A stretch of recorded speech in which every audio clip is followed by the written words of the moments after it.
Baik, bismillahirrahmanirrahim. Assalamualaikum warahmatullahi wabarakatuh. Kembali lagi bersama saya Fauzi Barkah dengan NIM 2206165 pada materi TBO. Nah, kali ini saya akan menjelaskan bagaimana proses kompilasi pada bahasa pemrograman C++. Proses kompilasi dalam bahasa pemrograman C++ adalah langkah penting dalam mengubah kode sumber C++ yang ditulis oleh seorang programmer menjadi program yang dapat dieksekusi oleh komputer. Proses ini melibatkan beberapa tahapan, dan berikut adalah tahapan kompilasi pada bahasa pemrograman C++. Nah, ini adalah beberapa tahapan kompilasi pada bahasa pemrograman C++. Yang pertama yaitu praproses atau pre-processing, yang kedua yaitu kompilasi atau compilation, yang ketiga penggabungan kode objek atau disebut juga dengan linking, yang keempat optimisasi atau optimization, lalu yang terakhir yaitu hasil akhir atau executable.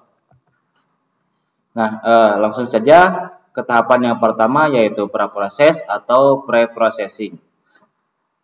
Pada tahapan ini, preprosesor atau bagian dari compiler mengambil kode sumber yang ditulis dan melakukan berbagai tugas praproses seperti yang pertama yaitu penggabungan file header ke dalam kode sumber dengan perintah pagar include. Lalu yang kedua yaitu menghasilkan komentar dari kode, dan yang ketiga menggantikan makro praprosesor dengan kode yang sesuai. Nah, lanjut tahapan yang kedua yaitu kompilasi atau compilation. Selanjutnya, compiler C++ mengambil hasil praproses dan menerjemahkannya menjadi kode objek. Kode objek adalah kode mesin yang masih belum lengkap dan tidak dapat dieksekusi secara langsung. Kode objek ini biasanya disimpan dalam file dengan ekstensi .o atau .obj. Lalu yang selanjutnya yaitu penggabungan kode objek atau linking. Jika program Anda terdiri dari beberapa file sumber, misalnya beberapa file .cpp, maka langkah ini menggabungkan semua kode objek ini menjadi satu program yang dapat dieksekusi. Pustaka linker digunakan untuk menggabungkan kode objek ini bersama-sama dan mengatasi referensi ke fungsi dan variabel yang terdapat dalam file objek yang berbeda. Lalu selanjutnya yaitu optimisasi atau optimization. Sebelum hasil akhir dihasilkan, beberapa compiler C++ juga melakukan tahap optimisasi. Tahap ini dapat mencakup peningkatan performa kode dengan mengidentifikasi dan menghilangkan kode yang tidak perlu, atau menggantikan algoritma dengan yang lebih efisien. Lalu tahapan yang terakhir yaitu hasil akhir atau executable. Setelah tahap-tahap sebelumnya selesai, hasilnya adalah program yang dapat dieksekusi.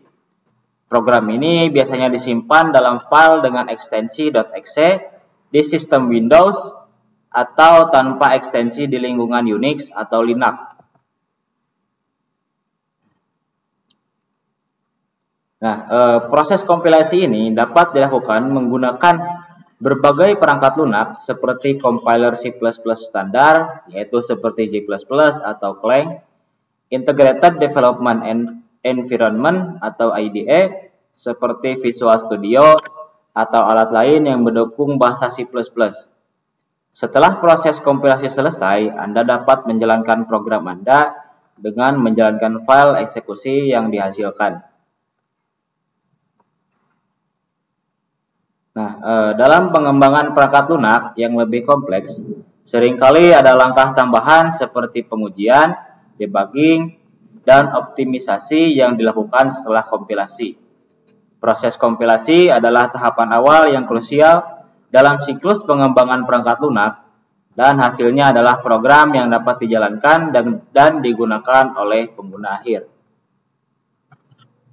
Nah, mungkin pada materi yang sekarang dicukupkan sekian. Mohon maaf apabila ada kesalahan. Assalamualaikum warahmatullahi wabarakatuh.